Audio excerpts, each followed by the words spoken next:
So, welcome to today's Boost Your Profit seminar. I'm Laura Morrison of the GameChanger Consultancy, and I've been asked to present today by the Chamber. So, this is about how to improve the bottom line in your business. So, a little bit about me. I've been running the GameChanger Consultancy for a little over a year. And my background really was running household name accounts, so the likes of Coca-Cola, British American Tobacco, Thomas Cook, for BT in the IT industry. So these were multi-million-pound household accounts, very, very complex. And I stepped out of that and looked at how we use the power of communication to improve our profitability with smaller businesses. So there is a lot of knowledge from one world in the corporate world, which I hope to bring to SMEs, such as yourselves, to help you increase your bottom line and profitability. I have a strong belief that people and smaller businesses are those that are going to be key to the growth of the economy in the future. What I've seen within the corporate environment is that we have more and more outsourcing from the UK, more and more cost reduction within those businesses, and actually where the innovation is coming from is from the new businesses. If we take Amazon as an example, a company that started 20 years ago from a garage, and whilst it's not a UK-based company, it's something that's growing now to a world leader. So some of my clients, since I've left corporate life, and this is a real mix of large brands, the European Sustainability Academy, and their Women Innovators and Sustainable Enterprise program, to local telemarketing companies, to community interest companies, through to what I would call solo or micro entrepreneurs. So what we'll be covering today is activities that are revenue generating. If you want to improve your profits, the first thing we will start with is how we look at improving the sales and the top line numbers that are coming through for your business. To then managing the cost of sales and how you'll make improvements to the things that cost your business money that as you're bringing the sales in, so what it costs you to maintain your business and where you might seek to improve that. The other thing, which is not a direct accounting thing, is looking at managing your processes and systems, how effective and efficient they are. And then we will talk about your spending decisions, what criteria you use for your next investments, because the objective of running a profitable business and a growing business is to serve your clients, but also to continue to grow, to do it better and to do it smarter. So sometimes that's going to require investment. You need profit to invest. You need a healthy cash flow. So planning for growth. And I'll share with you a couple of strategies for that. So, the leaky bucket, the analogy that I would use for improving profit is your sales is like turning on the tap. And this is where a lot of businesses focus a lot of their attention on generating leads, generating new contact inquiries, generating sales. So how much of your time roughly would you say that you spend doing that within your business? Most of it. So you're pouring lots of good stuff in at the top. And then what happens is you've then got things like the invoicing processes and various other things that sometimes, do you 100% always invoice your clients on time? So that's an opportunity missed for you to be making money in your business. And so what we'll do is we'll go through this and break it down, because there are so many different places, and it's what I call the leaky bucket. You can have lots of different holes. And what I'll show you and demonstrate for you today through the numbers, what I've done is I've taken a working example of a business or a contract that's turning over 250k. and how these small incremental shifts can add up to a really, really big difference. It's based on the process that I used to use on multi-million-pound contracts, and I had a track record where I used to achieve 20% growth on my contracts, and probably margin improvement. Quite often I'd be asked to go and take on loss-making contracts and turn them around so that they were turning around at least 15% profit after tax or about 30% gross margin. So I'll show you how that's achievable as we work through the process today. So it is going to be quite intensive. I'm not going to apologise for that, but what I am going to say is if you have any questions, you're more than welcome. I've reserved 10 to 15 minutes at the end of the presentation for Q&As where you can ask me about direct challenges in your business. So I'd like you to think, are you a charity or a business? Who's making money in their business right now? So making revenue, making profit. So about 50% are making a profit in their business. And of that profit, so hands up if that profit is 5% and above. 10% and above? 15%? 20%? Okay, so that's about 20% of you are making 20% and above profit. The way that I see it is profit, it determines your access to funding. So whether people are going to invest in your business, now whether that's a bank, whether that is shareholders, whether it is some sort of seed funding, you've got to have a profitable business proposition in order to attract investment. So that's the first thing, because the number one barrier to business growth is quite often investment or access to funding. And this is why most businesses do fail within the first or second year. The other thing that it determines is what you are able to reinvest to grow your business. So you may know you really, really need a marketing person, or you really, really need a piece of equipment to grow your business, or you need some new software. If you cannot invest in that, your business is going to remain stuck. It's going to be harder to achieve your next increment of revenue than if you have the access to be able to invest and do that at the time it's needed. And I see profit is the reward for good business. Good business practices result in good profit. So really, I won't ask for hands up as we're going through some of this, but think about, am I doing the things that are recommended here? Be really, really honest with yourselves. Okay.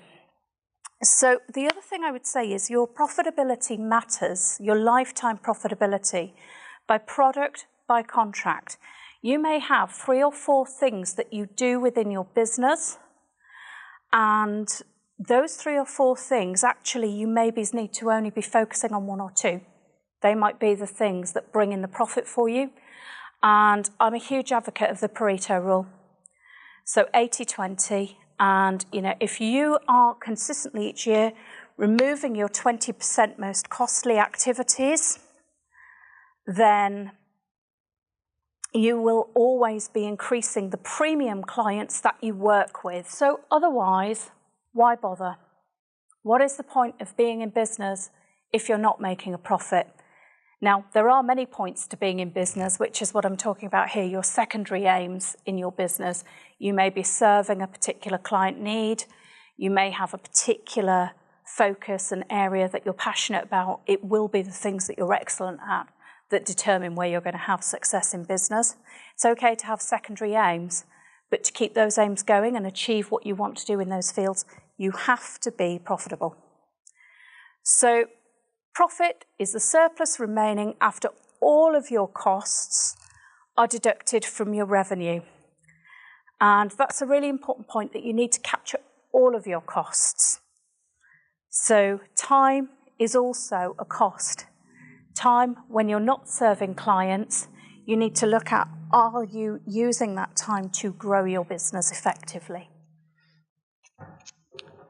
So common mistakes I've seen Invoicing, we've already discussed this. So either not happening or not happening on time. Pricing. So quite often you'll find a pricing point when you start that begins to work. And then how frequently do you review it? How frequently do you review the value you're giving to customers? If you are, for example, a therapist and you have a full client list, law of supply and demand, if you are 100% fully booked, you ought to be starting to look at raising your prices. Your suppliers and your costs coming into you will be going up probably by 3 to 5% per year. Your prices need to be doing the same thing. Training. Now this is a really interesting one. If you've got an organisation which has staff, how many of you have staff in your organisation? Are you looking at 5 or more staff? 12. So they've all got very discrete roles. And you can have staff that think it's their role to do a particular function and maybe don't fully understand how that connects through and is revenue generating or revenue impacting to the business.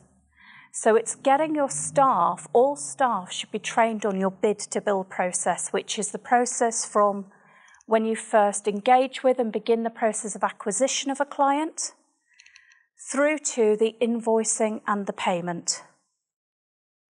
End to end. So what I saw, and this is the example I've given here with the process is £1 million security in 2004. I worked with an organisation selling security solutions, and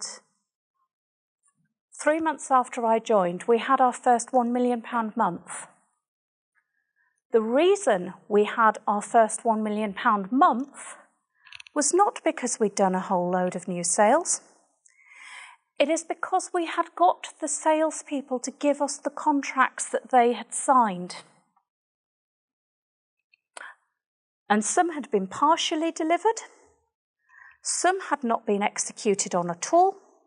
So we made sure that those activities happened. So the salespeople, who we were paying thousands, had done their work. Fantastic, tick in the box, we'd written lots and lots of business. The problem was it hadn't been delivered, it hadn't been invoiced, and it certainly hadn't been paid. So it was a process of getting people to give that forward, because effectively, if we go back to our example of the leaky bucket, what had happened is the tap wasn't even pointing in the bucket. So the other thing that's a huge mistake where companies do miss out on how they represent their figures is looking at the management reporting. So earned revenue versus billed revenue. So quite often, and particularly if you're going for funding and you're dealing with financial institutions, you want to be looking at your earned revenue. You may not have billed something due to a client contract. The way that you account for it can have a huge impact on your P&L, not on your cash flow, but on your P&L, which is what people will be looking at when they're making investment decisions on your business as well. The other thing is debt. So what do we do when we have debts? Do you have debt in your business? And are you robust in following it up? Do you have a strategy for managing your debt? So do you use external parties? Do you sell it on? Sometimes that can be the right decision.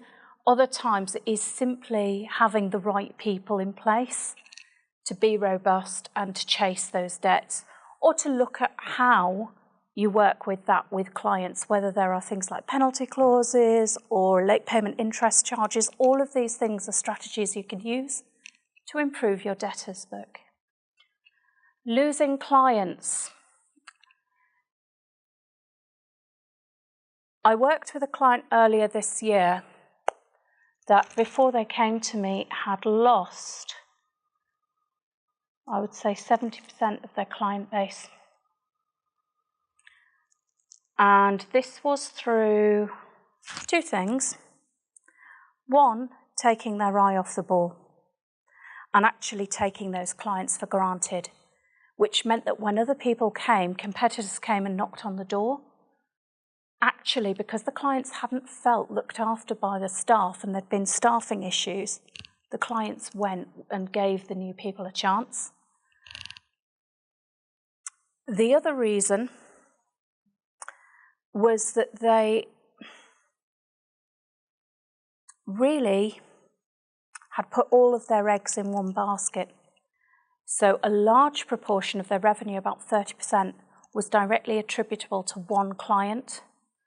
And because of that, they'd got complacent and they'd stopped marketing and they'd stopped growing. So these are things that you need to be aware of, is to continue to market and continue to tell good stories to your existing clients. Maintain those relationships and invest in those relationships.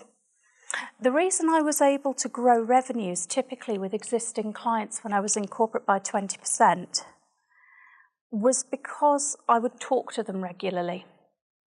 And I would personally look at what they were doing in the industry and what other products and solutions we could sell to them that would meet their needs. You know, were they using the right products for how their business was shifting? Did they have something coming up that we could help them with? And that's about having good and robust account development planning. So the management of existing clients really is key. So understanding what is happening in their industry. Are they going through anything like merger and acquisition activity? Are there opportunities where you can help them to save costs or exploit what's going on in their own business, depending on the products and services you deliver for them? So if we take Company A and Company B, so this is the example. So they both start in 2012 and have a similar growth pattern. And this is one of the first things I do when I work with a client specifically on business growth, is sit down and understand what the last 3 years' performance has been. And that will be from their sales figures and trends, broken down by contracts and products, if they have that information available. If they don't have that information, I'll strongly recommend that they start recording that information so that they've got a really good understanding of where their money's coming from. Their P&L, however they structure that, there should be 3 years of P&L accounts, and we'll do some analysis on that. And the cash flow. And this is how things can go a little bit differently. So the difference that it can make is Company A, if we start with them at the same point, so Company A is growing to 356.5, Company B is stuck at 275, and you've got to ask yourself, why is the difference? So one's gone forwards by 15%, and the other one's gone back to what it was doing the year before. So very much like my client that I was describing where they've lost the business. So if we look at, and typically what I used to find in my experience with corporate invoice reconciliation, I gave you the example of the £1 million that was missed. Typically across a number of things that I've worked on, I would say the average that companies miss out on through not reconciling and having that right between invoice reconciliation and change control, which is whether they're billing for the time and the services that they're actually putting in for a client over and above what was originally contracted, is normally in the order of about 10%. So if we take it that Company A is a well-managed company, there might be a little bit of scope for improvement. Maybe it's a couple of percent, which would be equivalent to about 7K. If we take Company B, there's a lot more scope for improvement, because what we're saying is the reason that they're going backwards is because they've taken their eye off the ball. So there's a potential of maybe it's about 26, 27,000 that they're missing out on because their processes are wrong. Annual price increase, we'll assume in Company A that they've done that, which is part of their growth. If Company B hasn't done that, and we take it as a 3% standard should have been applied, that's £8,000 they're missing out on.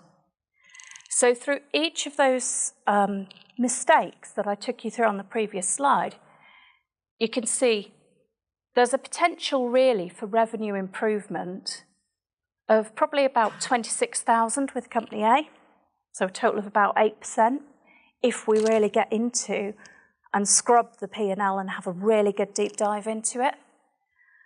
And from experience, I would say something that was performing like company B, where they haven't really exploited the opportunities and there are mistakes going on and the staff are missing things, you could be missing up to 26%, so about 70K that they could be making that they're not making. So, and the difference between company B taking some action to correct each of those things by a few % each and just make micro improvements over the year compared to doing nothing could be, for a company of that size, about a £70,000 difference on the bottom line. And they're fairly conservative estimates. As I say, this is based on probably about 15 years experience of doing this across different contracts and businesses. So does anybody here think there is anything there where they couldn't make a saving? Okay, so there's some things to go back and look at that maybe is actionable in your business here. So creating relationships, and particularly managing your existing relationships, your customers, they buy into you, they buy into your people before they buy from you. And know, like, and trust, I would break that down to, it's how you communicate with your customer, it's how you satisfy your customer, and then the ultimate in your customer trusting you is, are they prepared to recommend you? So how many recommendations do you get from your clients? And do you know that? Do you ask those questions? So I think it's really, really important to ask your clients, one, to ask them to recommend you in your material, in your newsletters to them, but also to find out when they have. You should have that depth of relationship where they do tell you where they've passed on a referral. And the way to train, even down to the front receptionist, to help cultivate this, because it matters when clients contact you, who picks up the phone, it matters to them, is by being authentic, by modelling positive behaviour, making sure it's assertive behaviour, particularly around things like invoice collection and things where there is the potential for client disputes. It's making sure that we're assertive, we're polite, and that your staff are trained to represent the brand in the best way. But fixing the sales message, this is another thing with a client again this year that I worked with. When I originally worked with them, they had about 8 sectors that they were working with. 8 sectors. And they were claiming to be a specialist. Well, what are you a specialist in? Oh, well, I'm a specialist in this one and this one. Well, okay, why does your marketing say you're a specialist in this and this, but you do this, this, this, this, and this instead? It was just confusing their customers. So be really, really clear on who you do want to target. Look at where your sales are coming from. If there is a particular industry sector that you work more strongly with, really you might be better looking for the next 5 or 6 clients in that sector rather than trying to mass market with broad appeal and take business from anywhere, because that will give you an advantage of being recognised as a specialist for that particular sector. So think about the originality that you bring as well to projects. Why do clients value working with your company over and above your next 2 or 3 competitors? And again, if you do not know, manage your customer relationships, have those conversations with your top trusted clients. Think about your 3 best testimonials. So again, sometimes we don't see, because we're deep within our own business and we're looking internally, we don't see what feedback clients are giving about us externally. So look for those testimonials. And keep your promises and make sure that you follow up. So many people, you say most of your focus is on selling and marketing your business. When you get a new lead, do you always religiously follow up? I do try to. You try to. How many would you say you successfully follow up with? Most of them, because I think the relationship is important to me. So my clients come before anything else, so their satisfaction is most important to me. So it's usually all of the stuff that doesn't get done. Right. So what's the other stuff that doesn't get done? So the day-to-day stuff on promoting my business and doing my own marketing, my own front of house kind of housekeeping stuff, and like you said, the invoicing and that kind of. So lots of activity at the front end for them. You get so focused on the client and being the best you can possibly be for them, that all your stuff sometimes takes a backseat. Whereas it's important to lead by example. You know, I'm in marketing, so I have to be leading by example and doing everything I can to market my business. Otherwise, how can I advise my clients on doing my marketing? Absolutely. And that's a battle. You are so right, because there's so many people in marketing, and actually the first thing I look, if a marketing company comes to me, is how good is their marketing? Hang on, oh, it's not great. Okay, my stuff's doing better than theirs stats-wise. Am I going to go to them for marketing? Maybe not, but yeah. It's important to get it right and have enough hours in the day to do everything. Yeah. So yours is the follow-up with the stakeholders. You don't have a problem with the client attraction. You don't have a problem with the client retention, but you could grow more quickly if these other things were being done more effectively for you. Yeah. Yeah. So there's two challenges. There's time and money.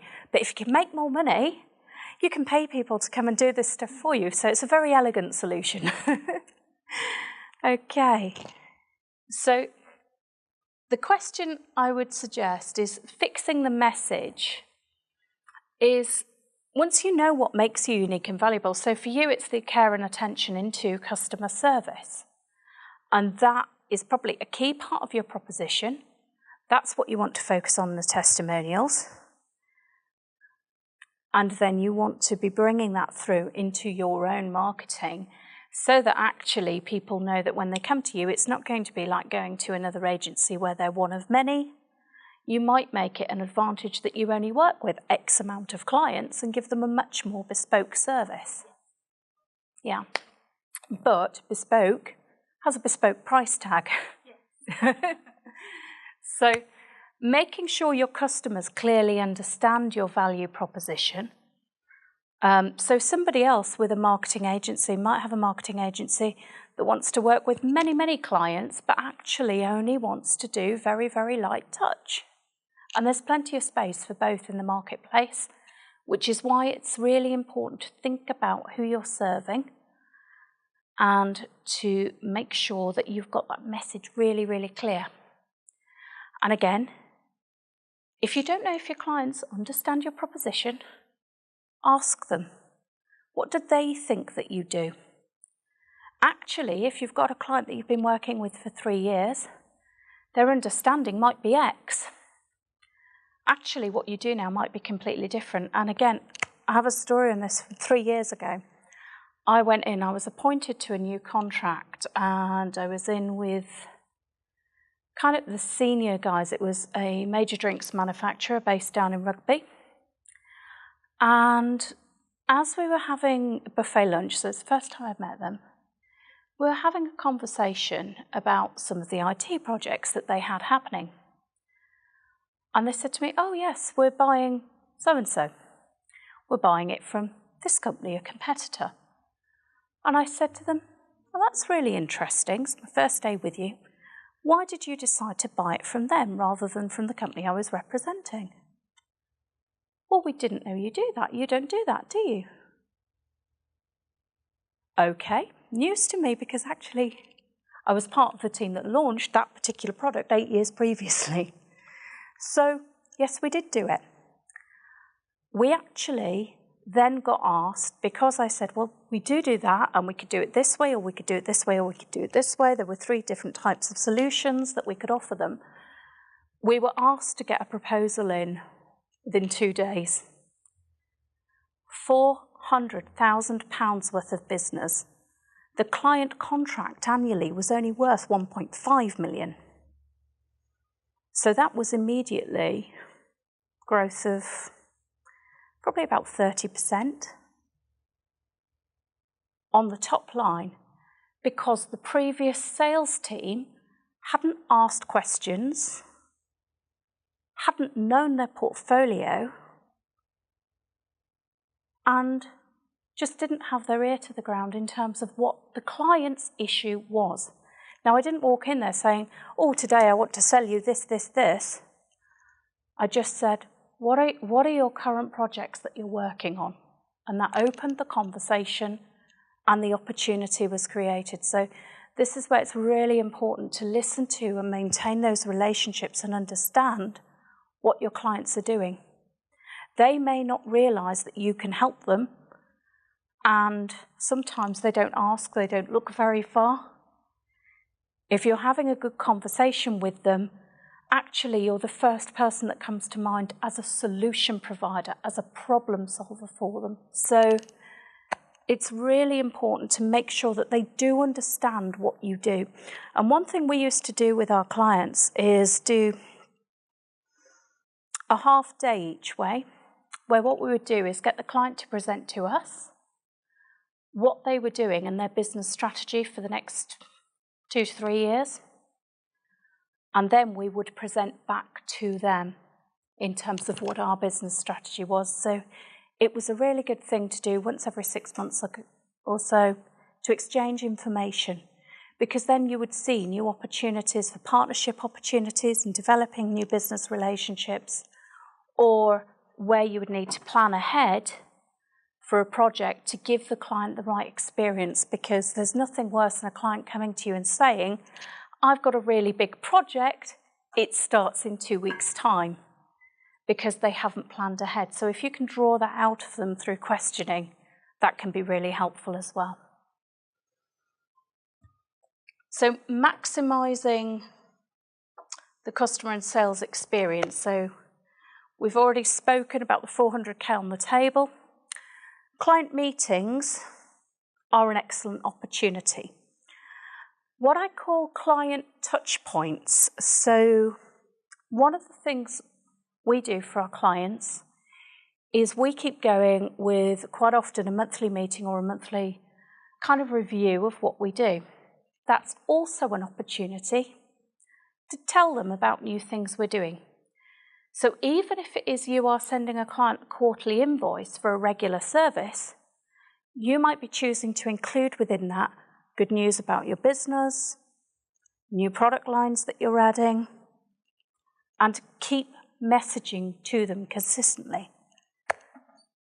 Upselling and upgrading, you've got to ask for the sale. If there's more that you can see you can do, or different ways that you can encourage the client to be spending more money with you, ask for it.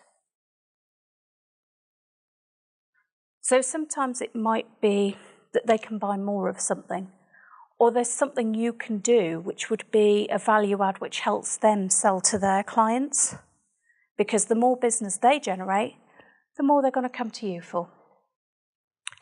So be creative in your thinking. And what I would say is people are sensitive. So understand how to read your client. Do they like to be contacted?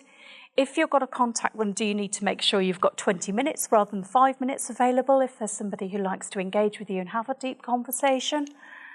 Handle them with care. Show them appreciation. One thing I'm really surprised by is the number of businesses that don't hold client events to recognise them, to get feedback on the products, or to just give them that networking opportunity to socialise and meet other people in their industry.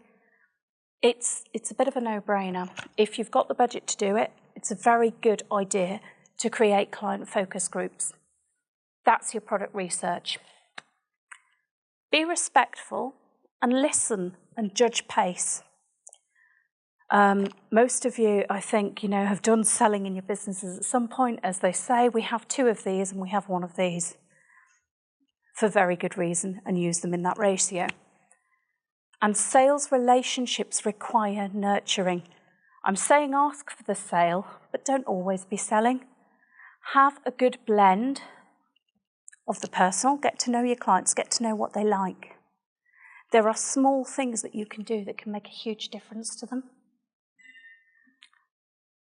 And keep it as a really good mix between that personal, the professional, and the sales conversation. So, managing the cost of sales. Not measuring return on investment and effectiveness of marketing spend. Because I think that's probably where quite a lot of budget goes.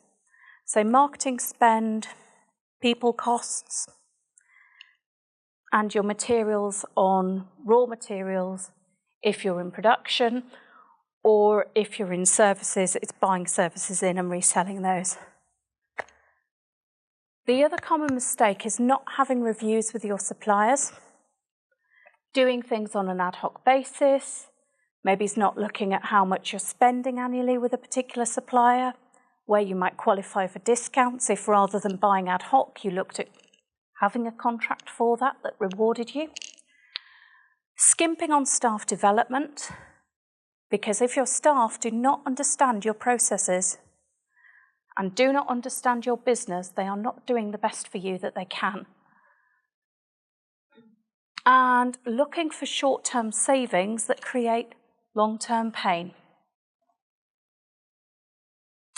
So, you need to invest in your staff and in your training and development for efficiency, for service improvement, and to make the difference to your clients. I was told a story on Wednesday by somebody who was mentoring a group that I was with of it was a care home. And what was happening is they weren't filling up the care home. And the reason why is because when people came through the door to visit their family, they didn't feel welcome. They were parked, they weren't offered a cup of tea or anything like that. When they visited their relatives, things weren't quite to the standard that they should have been. And this chap that I was with on Wednesday, a very interesting guy, he went in there and he said to them, think about how you would want your family members to be treated. Get the staff to greet with a smile, get them to offer a cup of tea, get them to be polite and sociable. We want tick sheets so that with the clients, the residential people in care, that they can make a complaint easily, that those complaints are taken to director level. So things like laundry, things like had they been treated courteously, and getting that client feedback. And I think it took about 6 months, the culture shifted.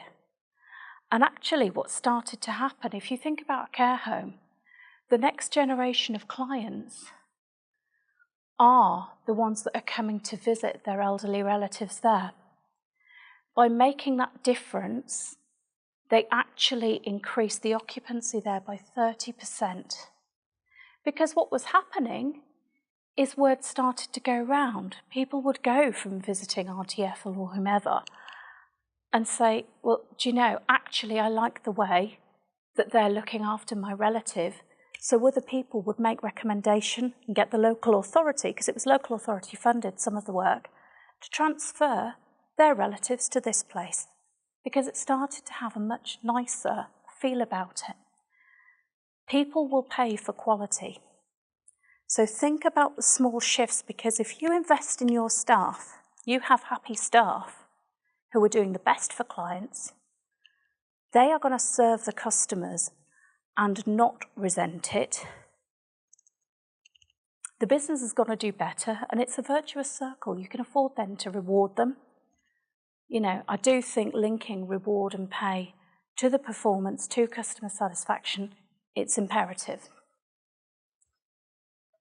So if we look again at the example on the percentages of revenue we looked at. So I would say fairly normal company, about 10% on marketing and lead generation. So that's what you spend to bring your clients back in. So how effective is it? And for this company, if they're measuring it, as we say, this is our example of a well-run company, hopefully 100% effective. They're getting some sort of ROI coming back on that.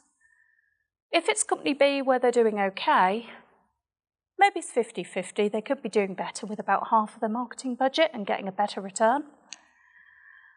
And you've got a question there, which is, well, if this bit's not really doing anything, we could either cut it or we can shift it up to whatever these activities are that are working, so that it does start to become revenue generating.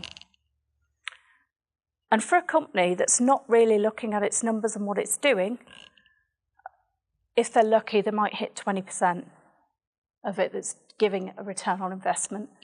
80% of it, they'll be doing things that they've been told by somebody else that they should be doing that's not generating results.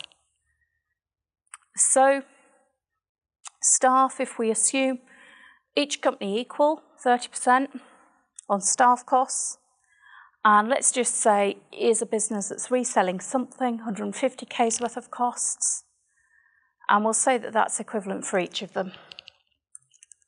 So where are the opportunities? So by maximising the ROI, say company B shifts that activity, and let's just say conservatively it gets 70% return on investment. That would be another 9.6K on a typical £250,000 turnover business. Staff improvement. If company A through training got an extra 5% from its staff, which is equivalent to an extra couple of productive hours a week, it's not a huge shift, then that's going to make a decent difference of about 5K. If company B did a little bit better because it's got more potential, because company A is already doing a lot of the right things, maybe it's about 10K. If they're doing nothing, they're not going to make any difference. Procurement review, even going through the contracts and negotiating for an extra 2.5% is going to be a 4K difference. If they haven't looked at their contracts for 3, 4, 5 years, the potential improvement goes up. So you'd be looking at about another 11K. Cost wastage with company B doing nothing is that 22K that they're spending on ineffective marketing. It's just money down the drain. So if we take those examples and just really small shifts on each of those activities, then you can see company A, if it didn't have a profit improvement plan, would maybe be making a margin of about 63K.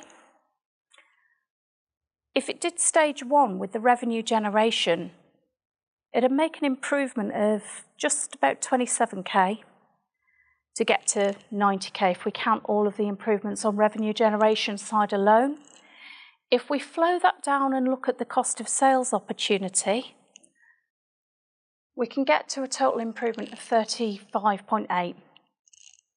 So this is just based on average sort of figures. Company B actually starts off making a loss of about 9K. If it revenue generates, it can grow by 62. And if it exploits the cost of sales, profit improvement, can grow that even further so that the actual improvement is about 100K to the bottom line. Now, you're not going to go and implement everything in your business straight away. But if you implemented 1 or 2 things, that could be quite a shift in how you're doing things. And if company B does nothing, it's going to be loss-making, and it's going to stay loss-making. So the costs, and there will be costs to doing something like this. You need your staff to have the time to execute on improvement activity. And I've just looked at what I typically charge. So a company in company A's position which is kind of a bit like my telemarketing company that I worked with earlier this year.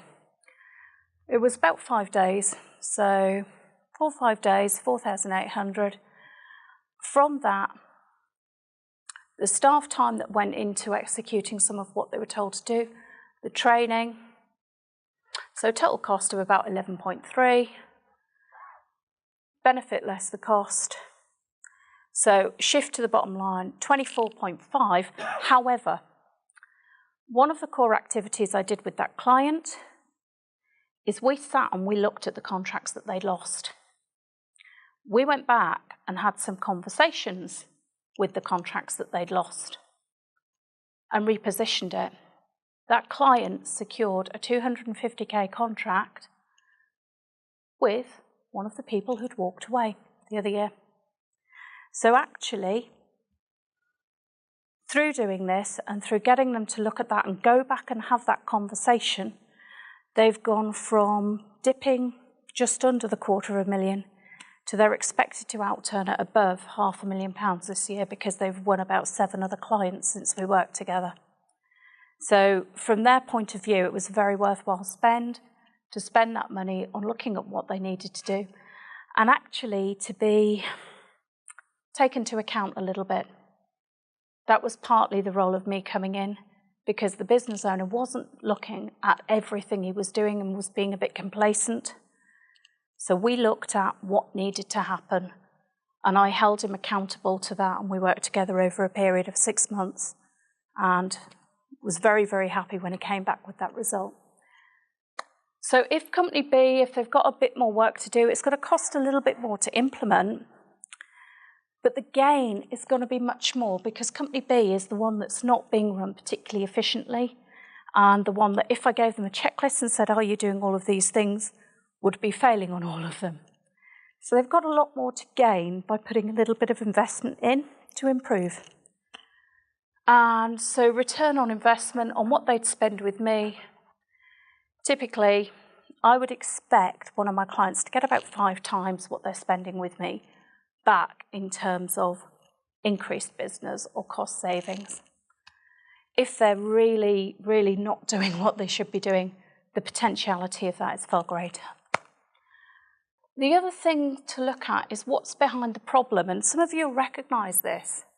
People, systems, process. And this comes from the old TQM model, ISO 9001 stuff. So people, systems and process are usually the 3 things behind the problem. So I think you said time, number 1 on people. Haven't got time, haven't got a training budget. I'd actually say it comes down to discipline and focus and attitude as much as anything else. It's a will to change and to do the right things in your business. Sometimes for people, it's the fact that there's not a connection between pay and performance. Why should they, if you're paying a flat hourly rate, why should it make a difference whether your customers are 60% satisfied, 75% satisfied, 90% satisfied, if they're not being bonused on that? There needs to be incentive and recognition. It might not be financial bonus. There can be other ways of recognising and rewarding staff. It could be through investment in their training, particularly with younger people. That is quite a motivator. But look at how the people dynamic is working. Also people management and appraisals. And there are so many people that I come across in smaller businesses, they haven't had appraisals for 3+ years. They don't know how they're performing. They haven't been given measurable targets. So how can we say whether they're doing well or not? And I think most people, when they go to work, they want to do well. It's nice to be able to recognise them. So first thing, if your staff don't have any targets, they don't know what's expected, please go back and redefine that with them. People need goals to work towards. And the culture. So whether a culture is one where people feel that they can go openly and it's a culture of improvement, or whether everything is seen as a problem and a challenge. So systems, I would say, whether they're necessary whether you're using the right technology. Are they efficient? Are we doing something because we've always done it that way? How are things working? Are they fit for purpose? And you've got to think about your business in that. Some businesses, for example, a lot of people use instant messaging services within their businesses. Actually, some industries, you don't want to do that. It's going to take people off task. So think about what you're deploying in your business. And resistance for change. So sometimes we can stick with systems that we use because actually we're worried about the people impact. We're worried that people aren't going to want to go with us. And processes need to have clarity, need to be there for a purpose. They need to have objectives, so very clear defined outcome. So as we say, no good winning business if you're not going to invoice it at the end, if you're not going to get paid at the end. So you've got to link those things through. Processes need to be end to end. So everything you do in your business, even if you're a small business, write down everything you do and go, do I need to be doing this? What is the end result? Are you just creating more work for yourself and your staff? Or is it driving something that benefits your business? And a lack of clear understanding, again, as to why we're doing things. So this is a tool that I use with clients to map out and look at what they need to be doing. So customer experience, the products, the partnerships and suppliers, the marketing and the sales, operations, their brand, their values, their purpose, and then their people and leadership. And you could probably take that and apply it to your business, and just on gut feel, on each of those, how would you score yourself out of 10? How would you score your business? How would you score your staff? And that will give you an area probably where you can put your focus to make the biggest difference in the beginning. So the way that I work with clients is we look at what the problem is, we diagnose the problem by looking at the statistics, by looking at the measures in the business that they do have. We can't create what they don't have, but we look at what they do have. And we'll sit down and strategy and direction. So it's like plotting a map. Where do we want to go? Where do we want to get to? And then we'll action plan the smaller steps towards that. And that will be time bound. And then my clients go away and make it happen. So typically we'll spend maybe 2 days intensively going through the first piece of the diagnostic, the strategy creation, and then usually half a day to a day each month going in and looking at what the measures are, looking at the numbers, where things on the dial are moving to, and then we'll go, okay, do we need to change that slightly? Is it having the desired effect? So it's like a continuous review process. So I don't work with people in a way where I go in, work with them, and then dive out and leave them to it. So we work on a continuous basis, usually for 3, 6, or 12 months. And we just keep reviewing and refining. If something works, do more. If it doesn't work, do less. And just be really analytical and really, really focused. I know some people don't like numbers. I like numbers. So it's a really good way of getting down to the objective facts in a business. So top tips is have your monthly and quarterly plan, both in terms of what you're going to do numbers-wise and measurements, how you're going to do it, and what the effects of that are going to be. Know what you'll invest in to improve your people, systems, and processes. And it might be that you need a new piece of machinery, you need software, you need something that's going to do something for you that's really going to shift things. But consider that. Don't be... I see a lot of people, particularly in smaller businesses, buying things because they're sold to, as opposed to questioning, do I really need this, and was it in my plan at the start of the year or at whatever point I've started planning? So actually make those decisions and map out, if I earn X, what is the next thing that I'm spending on? If I get to this milestone, what am I then investing in? Have a plan. base it on achieving measurable targets. You know, and you could use that to incentivize your staff. Maybe as part of what you are going to spend on is staff recognition and running an event for them if they achieve a particular target. Analyze the cost and the benefit of decisions in your business. And sometimes with a spending decision, the question is, what will happen if I don't spend X? What's the impact of not spending going to be? Train your staff to treat business money as if it was theirs. So get them to treat it as though they are investors. Get them to think about Dragon's Den. And reward fairly. Because I would say the single most destructive factor in businesses is not having engaged staff. And quite often that's because they feel unfairly treated in some way. So if you haven't got a culture of having those conversations, it's really worth finding out what they think, because what your staff think impacts on, do they recommend you to other people? How do you attract other talent? Do they say good things and represent your brand well when they're outside of work? So economy, sometimes saving, it can be the silent drain on profit by not spending on the things that you need to spend on in your business, or wasting money on the wrong things like ineffective marketing. That can drain your profit. So the thing is to be very, very strategic about your spending decisions. Lovely, wonderful. Well, as you'll gather, this has been recorded, so I'm more than happy to make copies available. What I will do is, as well, when the ebook's completed later this month, is send a copy of that to all of you that have registered today. So if you haven't registered, do please let me have your email address and I will make sure that you do get a copy. Okay, thank you very much. Thank you.